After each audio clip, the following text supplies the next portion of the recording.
Once upon a time.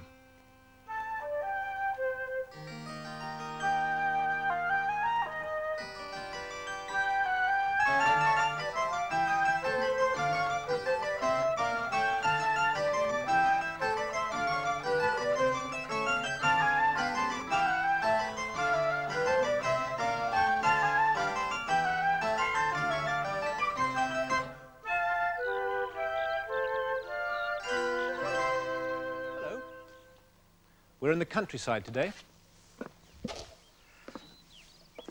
There are a few trees and plants and flowers around, but not nearly so many as you'd get in a wood or a forest. But there are a lot of fields and hillsides. Fields and hillsides covered with green grass.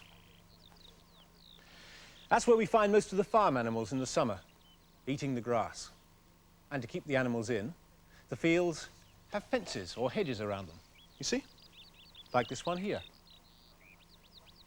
Sometimes people like to walk across the fields on the footpaths, people like you or me. But sometimes the paths don't have gates. So we have to find another way of crossing the fence. Well, this is one way. This is called a stile.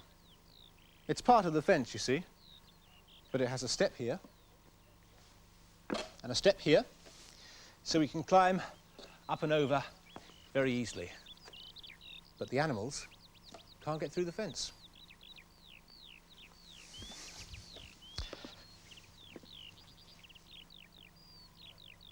It's very quiet in the countryside, isn't it? There are animals and birds here, of course, but they don't make very much noise. I wonder what kinds of animals we would see in the fields. We might see sheep, or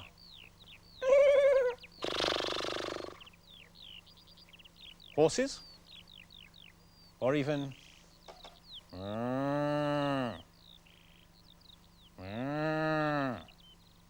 cows.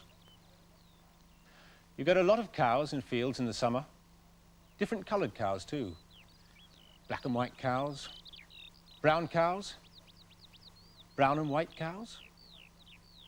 Let's see if I can make a picture of a cow. What do cows look like? Well, they have heads, I know that. And they have ears.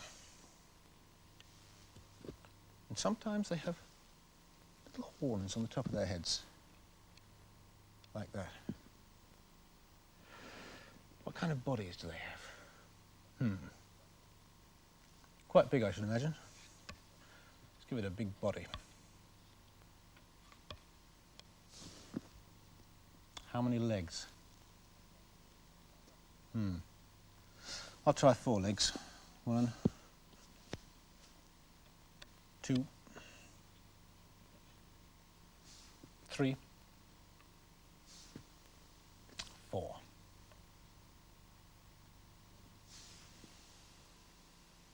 How about a tail?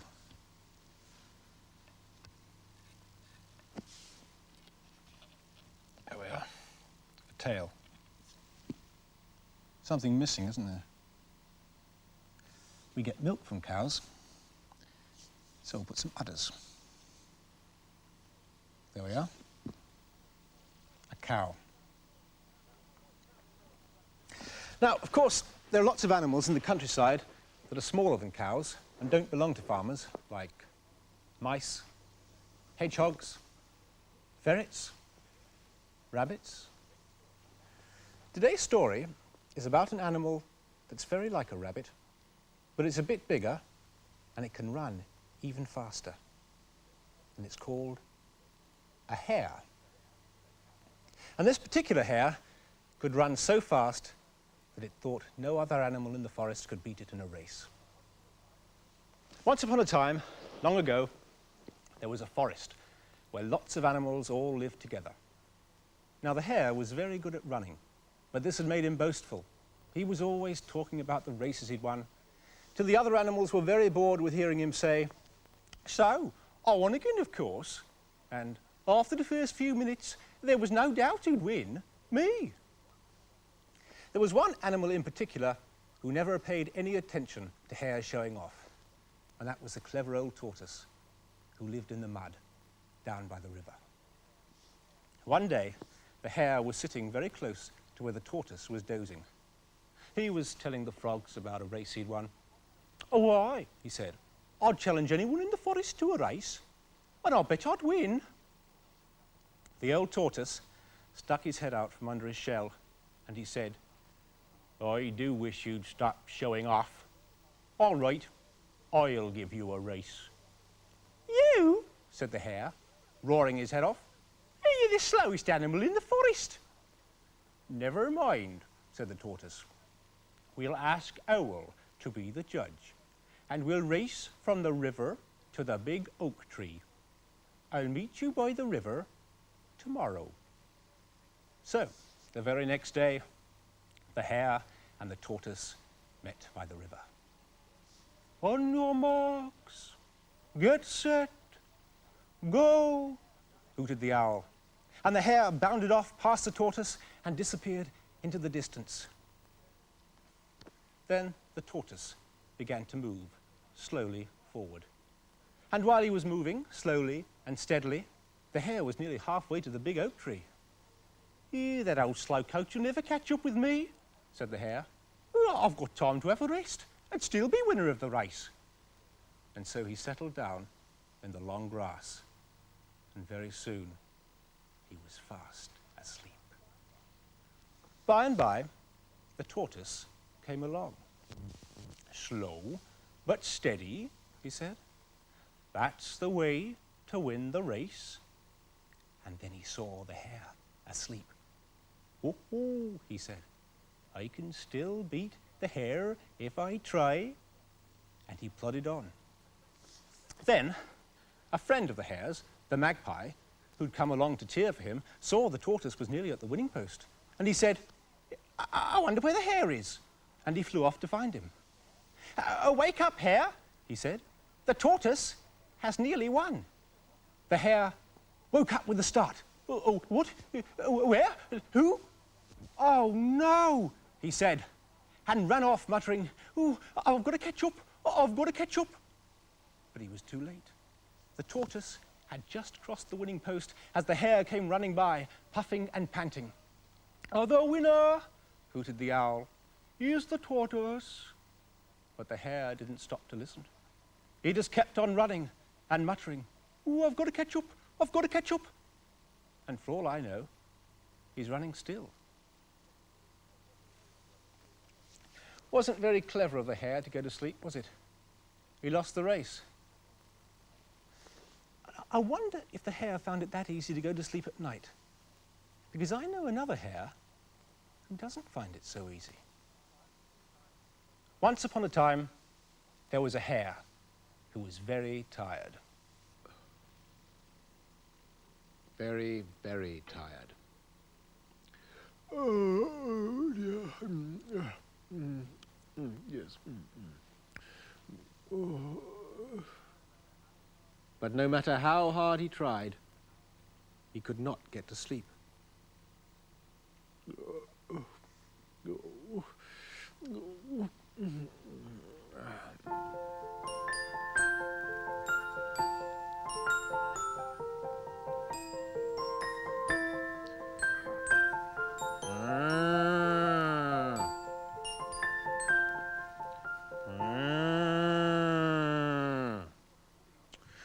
"What do you want, cow?" said the hare. "I only wanted to say good night," said the cow. "Good night, cow."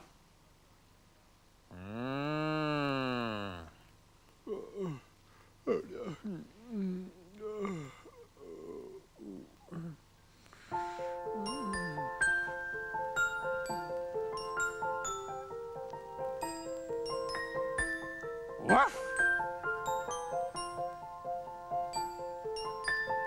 Woof! "What do you want, dog?"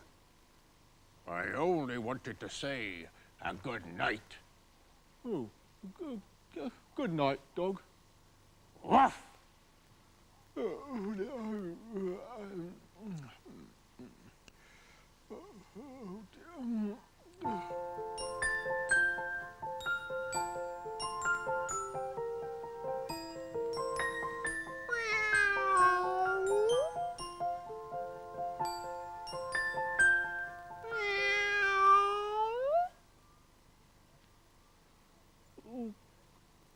do you want, Cat? I only wanted to say good night. Good night, Cat. Meow.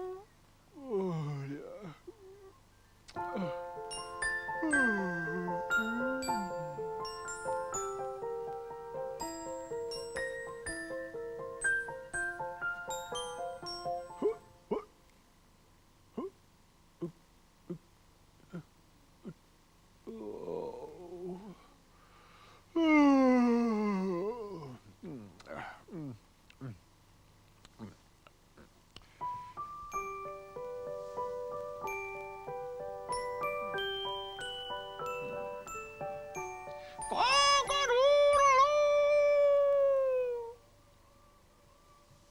Cock-a-doodle-doo. Good night, cockerel.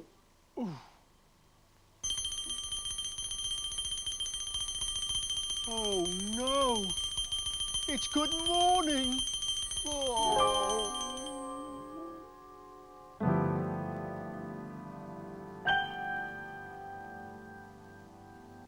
He ran very fast, didn't he?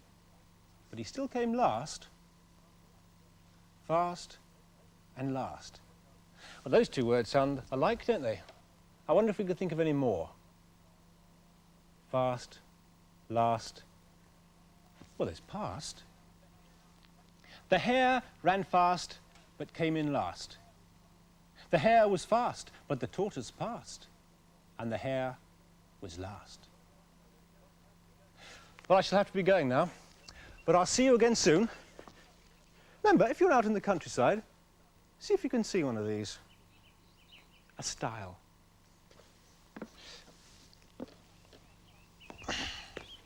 Bye. Take care. I've got to catch up.